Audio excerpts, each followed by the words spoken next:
So I had the chance to play more Final Fantasy III this weekend, and one thing that really stood out to me during this play session was how the game's tone and mechanics and difficulty changed as I went from Act 1 into Act 2. During Act 1, the game felt like it was a very easy, guided experience. The game was trying to ease you into the mechanics, help you understand the characters. It was determined to get you to understand the game more than it was trying to challenge you and make you think. This all changed during the floating island section of the game, where Kefka is getting ready to destroy the world. In my mind, the floating island acted as a sort of rite of passage, because of the difficulty of the enemies, the aesthetics of the island itself, and even the tone of the story at that point. When you approach this island, Kefka has just misaligned these statues that represent the goddesses and the balance of the world. You arrive with your airship, you land on the island, and what you're supposed to do is wander around the island, solve the little switch puzzles that are presented in front of you, survive, and make your way to Kefka himself. The enemies on this island are far tougher than what you've experienced thus far.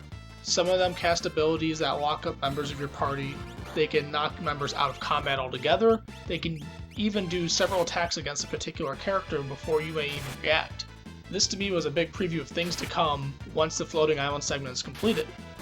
Also during this, there's a point where you may jump back to the airship and replenish your items, change out your party members, and go back to the world that was Act 1.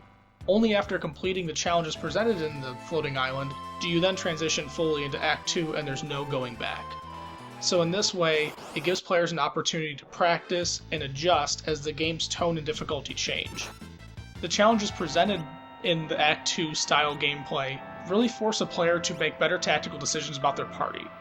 What sort of relics they end up equipping to characters, what sort of spells do they start learning for individual characters, who's healing, who's doing offensive magic, who's doing changes to enemy behavior such as sleep and confusion, all play a role. You must think about what elements are associated with armor you put on for resistances. You have to think about what happens if a character gets knocked out, what abilities are you going to lose. It forces the player to be a much more strategic thinker. Also, as we arrive into the second act, enemies are much more likely to invoke status effects on your characters. Characters can be put to sleep, they could be turned into imps, they could be knocked out of combat. It adds another level of challenge to combat itself. It's no longer a matter of defense and offense. It's now a matter of mitigating risk, reevaluating your party layout should somebody go down, and even sometimes choosing to run away. I hadn't actually run from combat until the Act 2 transition, because up until that point, if you could just hold out long enough and do enough damage, you were good to go. The game now presents an opportunity for you to lose without dying. One creature in Act 2 that really kind of embodies this change in style is the Doomgaze. This creature is encountered only when you're flying in your airship during the second act, and should you encounter him like any other random encounter, the first thing he does is he casts Doom on your characters.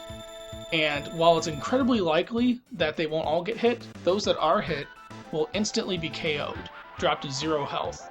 And it's up to you to either run away, try to res these characters as he continues to cast Doom and potentially kill them again, or maybe even stick it out with a single character and try to do as much damage as possible to this creature. Creatures like the Doomgaze really give combat a sense of danger that wasn't present before. The second act of the game also opens up the world in a very interesting manner. On top of the guards being let loose as far as difficulty and the strategic thinking of parties, it also let loose the way quests are done.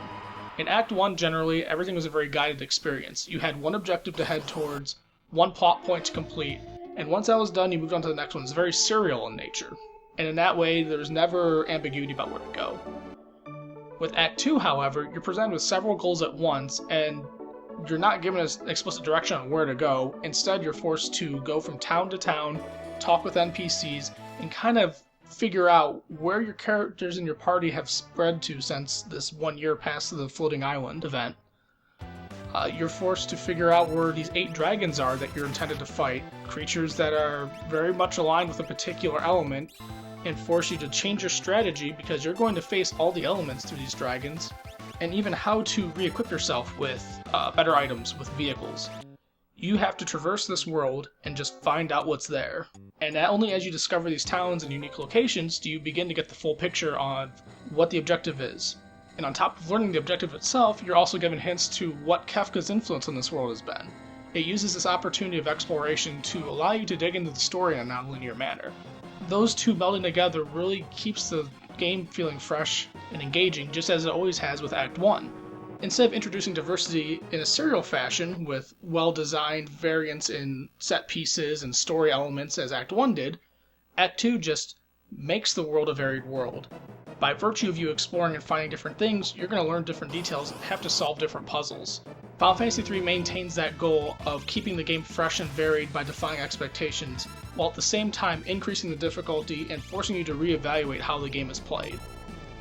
To that effect, Final Fantasy III begins to feel kind of like an onion in terms of how it keeps things fresh. Because on the mechanic level, you can see how things are changing. On a story level, you can see how characters are evolving and becoming darker, and how your way of engaging the world changes.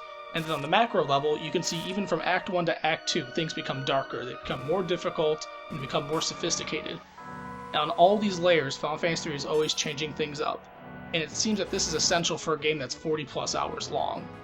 With all this in mind, I'm very curious to see how everything ends up building up and resolving in Act 3.